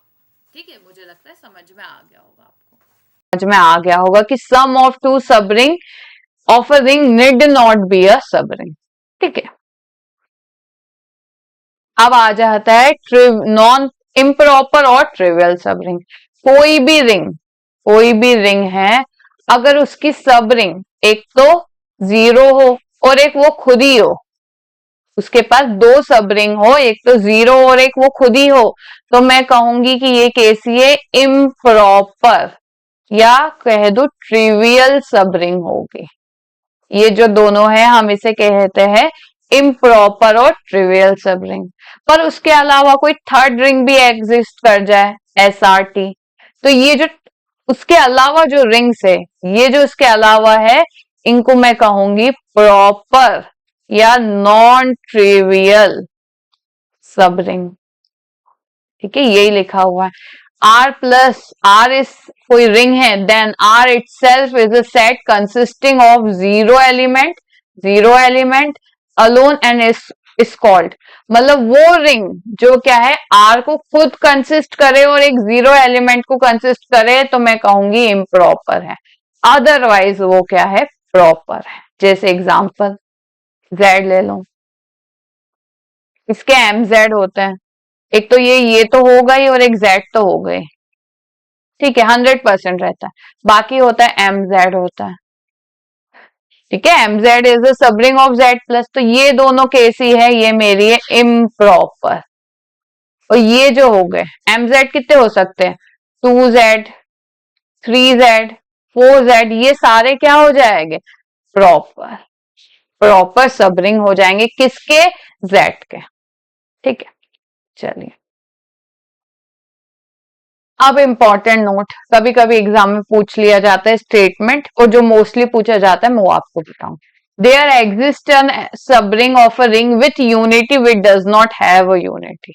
मतलब ये कह रहा है कि एक ऐसी रिंग होती है जिसके पास यूनिटी, इसकी यूनिटी क्या होती है, 1, और इसकी सबरिंग होती है 2Z ले लो, ये इसकी सबरिंग है, क्या है, इसकी सबरिंग है। तो एक ऐसी रिंग एग्जिस्ट करती है कि जिसकी सब रिंग के पास यूनिटी ही ना हो, 2Z की यूनिटी नहीं होती, तो there exist a sub ring of a ring with unity, मतलब एक ऐसी रिंग एग्जिस्ट करती है जिसके पास यूनिटी तो है पर उसकी सब रिंग के पास ना। अब दूसरा, there exist a sub ring of non commutative ring with unity which does not have unity. देखिए देखिए, जैसे मैंने ये ले ली set of all the matrices, ये एक रिंग ले ली मैंने, ठीक है, कैसी रिंग ली है, नॉन कम्यूटेटिंग रिंग ली है, और कैसी है, इसके पास यूनिटी भी एग्जिस्ट करता है। यूनिटी क्या होगा, आइडेंटिटी 1001, पर इसके पास एक ऐसी सबरिंग एग्जिस्ट करेगी, एक ऐसी सबरिंग एग्जिस्ट करेगी, ये सबरिंग है, आप चेक भी कर सकते हो, ये एक ऐसी सबरिंग है जिसके पास unity does not exist, unity exist ही नहीं करेगी। कैसे, अगर चेक करा जाए हम लोग, AB00, ठीक है, यूनिटी भी कैसी होनी चाहिए, 00EF और AB00, ठीक है। अगर मैं मल्टीप्लाई करूं भी और इसको सॉल्व करूं भी, तो मुझे ऐसा कोई मैट्राइसेस ही नहीं मिलेगी, ये इस तरीके की कोई मैट्राइसेस ही नहीं मिलेगी ताकि मैं इसको इससे मल्टीप्लाई करूं और मुझे वापस वही मेरा रिजल्ट आ जाए, ठीक है। जैसे अगर मैं, आप बोलो 1 1 ले लूं, इससे भी नहीं होगा, 1 1 0 0 0 ले लूं, इससे भी नहीं होगा, मल्टीप्लाई करके चेक कर सकते हैं। जैसे नॉर्मली कैसी होती है, आइडेंटिटी मैट्रिक्स कैसे होती है, एग्जाम में आए तो आप ऐसे भी चेक कर सकते हो, और क्या कर सकते हो, ये इस तरीके का, इसको देखते हुए भी आप देख सकते हो कि अच्छा ऐसी हो, देखो ये एक सिंपलेस्ट फॉर्म है जो इसके जैसा दिख रहा है। बस बात क्या है, नीचे के दोनों रोज के एलिमेंट जीरो होने चाहिए, और यही मेरी प्रॉब्लम भी हो रही है, क्योंकि कभी भी आपको, कभी भी मेरा ये जो मल्टीप्लाई करूंगी तो ये इसके जैसे नहीं आएगा, जैसे करके बता भी दे तो मैं, ए जीरो हो जाएगा, ये जीरो, ठीक है, ये क्या हो जाएगा, A0, ये हो जाएगा AF00, क्या मिलेगा, AB00, A is equals to a, a हो जाएगा e minus one is equals to 0, ये हो जाएगा a f is equals to b. जितना भी इस इक्वेशन को सॉल्व करोगे ना आपको वैल्यूज नहीं मिलेगी, ट्राई करिए, ठीक है, आप ट्राई कीजिए। आप जितना भी इसको दोनों को सॉल्व करने की कोशिश करोगे ना आपको ये ई और एफ की वैल्यू ही नहीं मिलने वाली है, ठीक है। तो ये एक ऐसी मैट्रिक्स है जिसकी यूनिटी एग्जिस्ट नहीं करती। ये जो मैट्रिक्स है ना इन लोगों को आप याद रखिए क्योंकि ये बहुत इंपॉर्टेंट है, ठीक है। चलिए अब आ जाते सब फील्ड क्या होता है। वो सबसेट कोई भी फील्ड में लू उसका एक नॉन एम्प्टी, कोई भी फील्ड में लू उसका एक नॉन एम्प्टी सबसेट लू इस तरीके से कि वो खुद फील्ड बन जाए with respect to addition and multiplication, subring जैसा ही है इसीलिए मैं यहां ले आऊं। वो अगर वो फील्ड लू जिसका जिसका सब एक फील्ड लू और एक उसके साथ में लू सबसेट ऑफ एफ, वो जैसे कि वो नॉन एम्प्टी हो और वो खुद फील्ड बनाए, ई खुद फील्ड बनाए, तो मैं कहूंगी कि ई क्या है, एफ का एक सब फील्ड है। ये तो हो गई डेफिनेशन, पर एग्जाम में हम चेक कैसे करेंगे? ये ई सेट टू बी सब field of F if and only if, अगर मैं दो कोई एलिमेंट्स लेती हूं इसके ई के, तो दोनों को मल्टीप्लाई माइनस करने के बाद भी ई में आए। और अगर मैं फिर से कोई दो एलिमेंट्स लेती हूँ जहां पर बी क्या होना चाहिए, नॉन जीरो एलिमेंट होना चाहिए, दोनों को मल्टीप्लाई करे, ए बी इनवर्स करे तो वो ई में आ जाए, ठीक है। अब बात करते हैं जैसे कि मैंने यही ए बी सी डी ले लिया, मैंने ये एफ ले लिया, इसका ई में ले लेती हूँ कैसा, ए बी जीरो बी, ठीक है। इसके मैं दो एलिमेंट्स ले लेती हूँ कैसे, ये देखिए ये क्या है, सेट ऑफ ऑल दी, अच्छा ये तो फील्ड ही नहीं बनाता है, हम इसकी बात ही नहीं करेंगे। अगर मैं ले लेती हूँ कौन से, मैं ले लेती हूँ क्यू,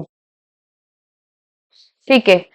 इसकी सब फील्ड मैं लूंगी, नहीं आर लेती हूँ मैं, आर एक फील्ड लेती हूँ, आर फील्ड लेती हूँ और क्यू ले लेती हूँ मैं, ठीक है। इसको एफ ले लेती हूँ, एक मैंने फील्ड ले ली एफ, ठीक है, और ई मैंने ले लिया उसकी सब फील्ड, ठीक है। ये दोनों अपने आप में एक फील्ड है। अगर आपको बस मैं चेक करने के लिए बता रही हूँ, अगर मैं कोई भी दो एलिमेंट्स ले लू क्यू से मैंने ले लिया 1/2 और एक ले लिया 3, तो दोनों को माइनस करने के बाद भी वो क्यू में ही बिलोंग करेंगे। दूसरी बात, एक ये ले लेती हूँ 1/2 ले लेती हूँ और इसका इनवर्स क्या होगा, 1/3 होगा, 1/3 लिया तो 1/6 जो कि है क्यू में ही बिलोंग करेंगे। तो मैं कहूंगी कि क्यू क्या है, क्यू इज सब फील्ड ऑफ आर।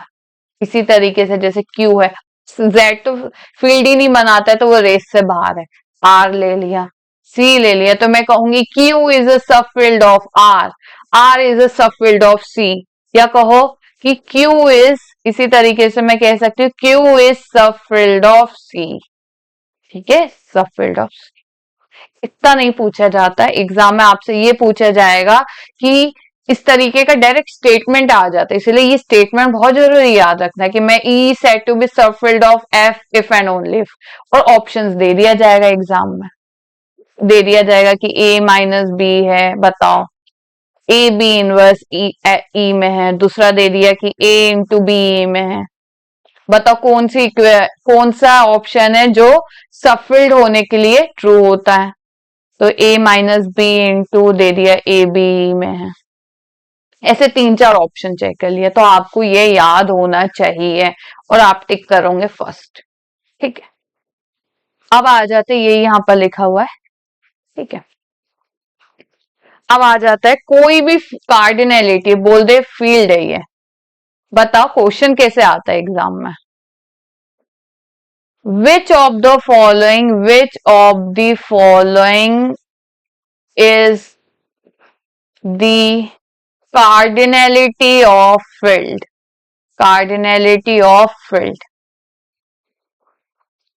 25, 37, 36 डी, आ जाएगा आ जाएगा 8, 8 नहीं, 8 के जगह हम कर लेते 28 कर लेते। तो बताओ इनमें से कौन सी है कार्डिनलिटी ऑफ फील्ड। तो आपको ये पता होना चाहिए कोई भी फाइनाइट फील्ड की कार्डिनलिटी हमेशा p to the power n। p क्या है मेरा यहाँ पर, p प्राइम है, p इज प्राइम। तो ये क्या होता है 5 स्क्वायर, ये होता है 5 इंटू 7, ये होता है 2 स्क्वायर इंटू 3 स्क्वायर, ये होता है 2 स्क्वायर इंटू 7। तो कौन सा है प्राइम की पावर, आप लिखोगे 25 is possible, which of the following possible पूछ लिया जाता है। ठीक है, कौन सी इनमें से कोई भी फील्ड की कार्डिनलिटी, कार्डिनलिटी क्या मतलब नंबर ऑफ एलिमेंट्स या ऑर्डर बोल दो। ठीक है, ये पूछ लिया जाता है। और कभी कभी पूछ लिया जाता है बताओ नंबर ऑफ सब फील्ड इन अ फील्ड क्या होगा। कोई भी फील्ड है उसके कितने पॉसिबल सब फील्ड हो गए मुझे बताओ। तो आपको बस क्या करना है, इसके टाउ 2 पावर क्या है 2, जो हो जाएगा 3, सॉरी 3 नहीं 2 हो जाएगा, 2 हो जाएगा। ठीक है, ये क्या होता है पावर का 1 प्लस 1 होता है ना। तो पूछ ले नंबर ऑफ सब फील्ड्स बताओ क्या हो गए, तो वो हो गए टाउ एन। ठीक है, ये क्वेश्चन में एग्जाम डायरेक्ट आ जाता है, डायरेक्ट पूछा जाता है। तो आज के लिए इतना ही। आज हमने क्या पढ़ा, आज हमने पढ़ा रिंग क्या होता है, सब रिंग क्या होता है। जितने भी मैंने एग्जांपल्स दिए हैं मैं चाहती हूँ आप अच्छे से उसको रिवाइज करिए, ताकि क्योंकि एग्जाम में डायरेक्ट क्वेश्चन बनता है, वो डायरेक्ट पूछते which of the following is ring, which of the following is integral domain, तो आपको आना चाहिए। इंट्रीगल डोमेन पढ़ा, थर्ड पढ़ा फील्ड, और पढ़ा, ठीक है। चलिए सबसे पहला क्वेश्चन, ये एमपी सेट 2018 में आया है, एमपी सेट 2018 में आया है। और पहला स्टेटमेंट ये पूछा है कि इट इज पॉसिबल, क्या ये पॉसिबल है टू फाइंड रिंग, क्या ये पॉसिबल है to find ring with unity having a sub ring with different unity element sorry. क्या मेरे पास ऐसी रिंग जिसके पास क्या है विथ यूनिटी है, ऐसी रिंग जिसके पास यूनिटी है, क्या मैं उसकी सब ring with different, with unity तो हो पर दोनों की यूनिटी कैसी हो, डिफरेंट हो, क्या मुझे ऐसी पॉसिबिलिटी है। दूसरा क्वेश्चन ये बोला है कि it is possible to find ring with without unity having a sub ring with unity, क्या ऐसी पॉसिबिलिटी है कि कोई रिंग है जिसके पास विदाउट यूनिटी, यूनिटी नहीं है पर उसके सब रिंग के पास, पर उसके सब रिंग के पास क्या हो विथ यूनिटी हो, मतलब कोई रिंग हो जिसके पास विदाउट यूनिटी हो और उसके सब रिंग के पास यूनिटी हो। तो मैं चाहती हूँ आप 2 मिनट लीजिए, क्वेश्चन को ट्राई कीजिए, थोड़ा सा सोचिए कौन सा ऐसे रिंग ले लूं, कौन सा ऐसा कर लूं, तो आपको समझ में आएगा। तो आप 2 मिनट को पॉज कीजिए वीडियो को और फिर प्ले कीजिए। अच्छा, ऐसा कोई भी रिंग का क्वेश्चन आए ना तो 3-4 जो है ना मैट्रिक्स के एक याद कर लो, एक याद कर लो, जैसे कि ये मैट्रिक्स है, ठीक है, हमें कैसी चाहिए रिंग विथ यूनिटी चाहिए और सब रिंग विथ यूनिटी।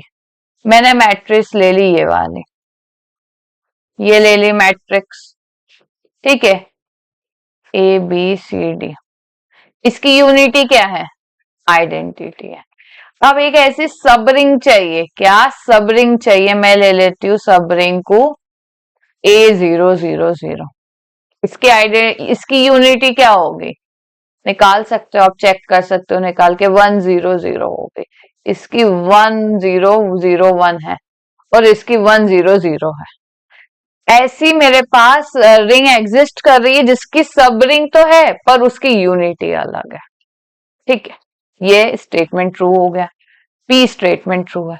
अब क्यू क्या कह रहा है कि ऐसी रिंग ले लो जिसके पास यूनिटी नहीं है पर सब रिंग के पास यूनिटी है। अरे ये ले लेती हूँ मैं, ये ले लेती हूँ रिंग AB00, बता चुका है मैंने, unity does not exist, unity does not exist. पर इसकी एक सब रिंग जरूर होगी, इसकी एक सब रिंग जरूर होगी जिसकी यूनिटी एग्जिस्ट करती है, और क्या है वो 1000। ठीक है, ये यही एग्जांपल मैट्रिक्स के एग्जांपल पकड़ ले लिया करो आप एग्जाम में, क्योंकि क्या है ये बहुत इजीली हमें क्या कोई भी ऑप्शन को डिस्कार्ड करने के लिए हेल्पफुल होता है। तो मुझे लगता है आपको समझ में आया होगा, क्यू और पी दोनों स्टेटमेंट करेक्ट है और मेरा आंसर करेक्ट है सी। ठीक है, चलिए आ जाता है एमपी सेट 2017 में आया, ये डायरेक्टली स्टेटमेंट है, कोई भी फाइनाइट इंटीग्रल डोमेन है तो वो फील्ड होगी, ट्रू है। कोई भी फाइनाइट डिवीजन रिंग है तो फील्ड होगी, फाइनाइट की बात आती है तो जेड की बात होगी, तो ये डिवीजन रिंग है तो ये फील्ड होगा। कोई भी इंटीग्रल डोमेन है which is also division ring, field होगा। अच्छा, इंटीग्रल डोमेन है तो क्या होगा, वो होगा आर प्लस के साथ अबिलियन ग्रुप बनाएगा। ठीक है, और साथ इंटीग्रल डोमेन है मतलब और क्या होगा, आर इंटू के साथ सेमी ग्रुप बनाएगा। थर्ड क्या है, कम्यूटेटिव, कम्यूटेटिव होगा विथ रिस्पेक्ट टू मल्टीप्लीकेशन। ठीक है, फोर्थ क्या होगा मेरा, मल्टीप्ली और विदाउट जीरो डिवाइजर। वो कह रहा है कि मेरा अगर इंटीग्रल डोमेन है और वो डिवीजन रिंग भी है, डिवीजन रिंग है मतलब आर प्लस के साथ अबिलियन ग्रुप और आर मल्टीप्लाई के साथ ग्रुप, क्या वो फील्ड होगा, कैसे होगा बता देती हूँ। अगर फील्ड है तो मुझे क्या चाहिए, उसकी डेफिनेशन क्या चाहिए कि आर प्लस के साथ अबिलियन होना चाहिए ग्रुप और आर मल्टीप्लाई के साथ भी अबिलियन ग्रुप होना चाहिए। तो इंटीग्रल डोमेन है तो देखो ये commutative with respect to multiplication है और पूरा ग्रुप है, इसमें बस कम्यूटेटिव लॉ ऐड हो जाए तो मेरा क्या हो जाता है, वो फील्ड बन जाता है। तो इंटीग्रल डोमेन है तो कम्यूटेटिव भी सेटिस्फाई कर रहा है, कहा है ना कि every integral domain which is division ring, तो वो फील्ड होगा। हाँ होगा, क्योंकि वो सारी प्रॉपर्टीज को सेटिस्फाई कर रहा है, तो ये भी स्टेटमेंट करेक्ट है, तो 3 स्टेटमेंट करेक्ट हो गए। तो मुझे लगता है आज की क्लास आपको समझ में आई होगी। अगर आपको क्लासेस रेगुलरली लेनी है, इसके आगे के जो लेक्चर्स हो गए वो आपको लेने हैं, तो सिर्फ और सिर्फ 2999 में आप परचेज कर सकते हैं। आप मेहरा क्लासेस ऐप डाउनलोड कीजिए, मेहरा क्लासेस ऐप डाउनलोड कीजिए, हमारे साथ यूट्यूब में जुड़ जाइए, कोई भी क्वेरी हो तो नंबर पे डायल कीजिए। ठीक है, ये जो असिस्टेंट प्रोफेसर का जो एक सुनहरा मौका है वो बार बार नहीं आता है, तो बिल्कुल अपना टाइम बिल्कुल ऐसे वेस्ट ना कीजिए, जल्दी से कोर्स को एनरोल कर लीजिए ताकि एग्जाम तक आपका पूरा रिवीजन अच्छे से हो जाए। ठीक है, तो थैंक यू सो मच, आज के लिए इतना ही।